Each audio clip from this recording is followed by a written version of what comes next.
ರಾಜ್ಯ ಕಾಂಗ್ರೆಸ್ಗೆ ಆ ಇಬ್ಬರು ನಾಯಕರು ಅತ್ಯಗತ್ಯ. ಆದರೆ ಆ ಇಬ್ಬರು ಮಹಾನ್ ನಾಯಕರ ಮಧ್ಯೆ ಇದೀಗ ಬಿಗ್ ಫೈಟ್ ಶುರುವಾಗಿದೆ. ಸಿಎಂ ಸ್ಥಾನಕ್ಕಾಗಿ ಜಿದ್ದಿಗೆ ಬಿದ್ದಿರುವ ಆ ಇಬ್ಬರು ನಾನಾ ನೀನಾ ಅಂತಿದ್ದಾರೆ. ಕಾಂಗ್ರೆಸ್ ಪಕ್ಷದ ಕಣ್ಣಿನಂತಿರುವ ಅವರಿಬ್ಬರಲ್ಲಿ ಯಾರು ಏನೇ ತೀರ್ಮಾನ ತೆಗೆದುಕೊಂಡ್ರೂ ಅದು ಪಕ್ಷಕ್ಕೆ ಡ್ಯಾಮೇಜ್. ಹೀಗಾಗಿ ಅವರನ್ನ ಕೂಡಿಸಿ ಮಾತನಾಡಿಸಿ ಇಬ್ಬರಲ್ಲಿ ಒಗ್ಗಟ್ಟು ಮೂಡಿಸಿ ಅಂತಿದ್ದಾರೆ ಪಕ್ಷ ನಿಷ್ಠರು. ಅಷ್ಟಕ್ಕೂ ಕಾಂಗ್ರೆಸ್ ಪಕ್ಷದಲ್ಲಿ ಹೀಗೊಂದು ಚರ್ಚೆ ಶುರುವಾಗಿದ್ಯಾಕೆ, ಏನಿದು ಸ್ಟೋರಿ ಅನ್ನೋದನ್ನ ನೋಡೋಣ ಬನ್ನಿ.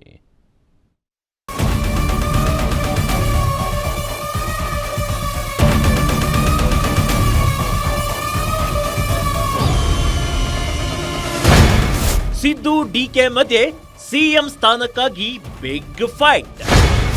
ಸಮಸ್ಯೆ ಬಗೆಹರಿಸಲು ಸಮಾನ ಮನಸ್ಕರಿಂದ ಒತ್ತಡ. ರಾಜ್ಯ ಕಾಂಗ್ರೆಸ್ನಲ್ಲಿ ಪವರ್ ಫೈಟ್ ಇಂದು ನಿನ್ನೆಯದಲ್ಲ. ಸಿದ್ದರಾಮಯ್ಯ ಸಿಎಂ ಆದ ದಿನದಿಂದಲೂ ಶುರುವಾಗಿರುವ ಪವರ್ ಶೇರಿಂಗ್ ಫೈಟ್ ಸದ್ಯಕ್ಕೆ ಮುಗಿಯುವ ಲಕ್ಷಣಗಳು ಕಾಣ್ತಿಲ್ಲ. ಅದರಲ್ಲೂ ಸಿದ್ದರಾಮಯ್ಯ ಸಿಎಂ ಆಗಿ 2.5 ವರ್ಷ ಅಧಿಕಾರ ಪೂರ್ಣಗೊಳಿಸುತ್ತಿದ್ದಂತೆ ಡಿಸಿಎಂ ಡಿಕೆ ಶಿವಕುಮಾರ್ ಸಿಎಂ ಸ್ಥಾನಕ್ಕಾಗಿ ಫೈಟ್ಗೆ ಇಳಿದಿದ್ದಾರೆ. ಹೈಕಮಾಂಡ್ ಮಟ್ಟದಲ್ಲಿ ನಡೆದಿದೆ ಎನ್ನಲಾಗ್ತಿರುವ ಅಧಿಕಾರ ಹಂಚಿಕೆ ಒಪ್ಪಂದದ ಪ್ರಕಾರ ಮುಖ್ಯಮಂತ್ರಿ ಸ್ಥಾನ ಹಂಚಿಕೆ ಮಾಡಿಸಿ ಅಂತ ಹೈಕಮಾಂಡ್ ನಾಯಕರ ಮೇಲೆ ಒತ್ತಡ ಹಾಕ್ತಿದ್ದಾರೆ. ನವೆಂಬರ್ ತಿಂಗಳ ಅಂತ್ಯದೊಳಗೆ ಸಿಎಂ ಸ್ಥಾನ ಹಂಚಿಕೆ ಬಗ್ಗೆ ತೀರ್ಮಾನ ಕೈಗೊಳ್ಳಿ ಅಂತ ಡಿಸಿಎಂ ಡಿಕೆಶಿ ಒತ್ತಡ ಹಾಕುವ ಮೂಲಕ ಲಾಬಿ ಮಾಡ್ತಿದ್ದಾರೆ. ಕಳೆದ 5-6 ತಿಂಗಳುಗಳಿಂದ ಇದೇ ವಿಚಾರವಾಗಿ ದೆಹಲಿ ದಂಡಯಾತ್ರೆ ಮಾಡ್ತಿರೋ ಡಿಕೆಶಿ ಇದೀಗ ಸಂಪುಟ ಪುನರ್ರಚನೆಗೂ ಮುನ್ನವೇ ಸಿಎಂ ಸ್ಥಾನದ ಬಗ್ಗೆ ಹೈಕಮಾಂಡ್ ನಿರ್ಧಾರ ತಿಳಿಸಬೇಕು ಅಂತ ಪಟ್ಟು ಹಿಡಿದಿದ್ದಾರೆ. ಸಿಎಂ ಸ್ಥಾನಕ್ಕಾಗಿ ಡಿಕೆಶಿ ಲಾಬಿ ಬೆನ್ನಲ್ಲೇ ಸಿದ್ದು ಬಣ ಆಕ್ಟಿವ್. ಭಿನ್ನಾಭಿಪ್ರಾಯ ಬಗೆಹರಿಸಲು ಸಮಾನ ಮನಸ್ಕರಿಂದ ಒತ್ತಡ. ಸಿದ್ದು ಸಿಎಂ ಆಗಿ 2.5 ವರ್ಷ ಅಧಿಕಾರ ಪೂರ್ಣಗೊಳಿಸುತ್ತಿದ್ದಂತೆ ಡಿಕೆಶಿ ಸಿಎಂ ಸ್ಥಾನಕ್ಕಾಗಿ ಫೈಟ್ಗೆ ಇಳಿದಿದ್ದಾರೆ. ಆದರೆ ಸಿಎಂ ಸಿದ್ದರಾಮಯ್ಯರೇ 5 ವರ್ಷಗಳ ಕಾಲ ಪೂರ್ಣಾವಧಿ ಸಿಎಂ ಅಂತ ಸಿದ್ದು ಬಣ ಬ್ಯಾಟಿಂಗ್ಗೆ ಇಳಿದಿದೆ.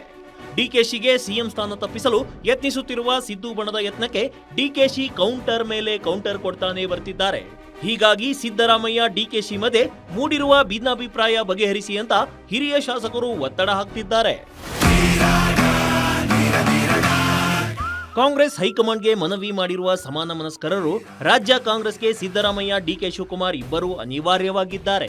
ಹೀಗಾಗಿ ಇಬ್ಬರು ನಾಯಕರ ಸಮಸ್ಯೆಯನ್ನ ಗಂಭೀರವಾಗಿ ಪರಿಗಣಿಸಿ ಇಬ್ಬರನ್ನು ಕರೆದು ಕೂರಿಸಿ ಚರ್ಚೆ ಮಾಡಿ ಅಂತಿಮ ತೀರ್ಮಾನ ತೆಗೆದುಕೊಳ್ಳಿ ಎಂದು ಸಲಹೆ ನೀಡುತ್ತಿದ್ದಾರೆ. ಸಿದ್ದರಾಮಯ್ಯ ಸಿಎಂ ಸ್ಥಾನದಲ್ಲೇ ಮುಂದುವರಿಯಬೇಕು ಅನ್ನೋದು ಸಿದ್ದು ಬಣದ ಪಟ್ಟಾದ್ರೆ ಶಿವಕುಮಾರ್ ಸಿಎಂ ಆಗಬೇಕು ಅನ್ನೋದು ಡಿಕೆ ಬಣದ ವಾದವಾಗಿದೆ. ಹೀಗಾಗಿ ಇಬ್ಬರು ನಾಯಕರ ಬಣ ಬಡಿದಾಟದಿಂದ ಪಕ್ಷಕ್ಕೆ ಹಾನಿಯಾಗದಂತೆ ಸೂಕ್ತ ತೀರ್ಮಾನ ಕೈಗೊಳ್ಳಿ ಅಂತ ಹಿರಿಯ ನಾಯಕರು ಮನವಿ ಮಾಡುತ್ತಿದ್ದಾರೆ. ಹೀಗಾಗಿ ಬಿಹಾರ ಚುನಾವಣೆ ಬಳಿಕ ಕಾಂಗ್ರೆಸ್ ಹೈಕಮಾಂಡ್ ಅದ್ಯಾವ ನಿರ್ಧಾರ ತೆಗೆದುಕೊಳ್ಳುತ್ತೆ ಅನ್ನೋದೇ ಇದೀಗ ಕೈ ಪಡೆಯಲ್ಲಿ ಕುತೂಹಲ ಮೂಡಿಸಿದೆ. ವೀರೇಶ್ ದಾನಿ, political bureau, guarantee news, Bengaluru.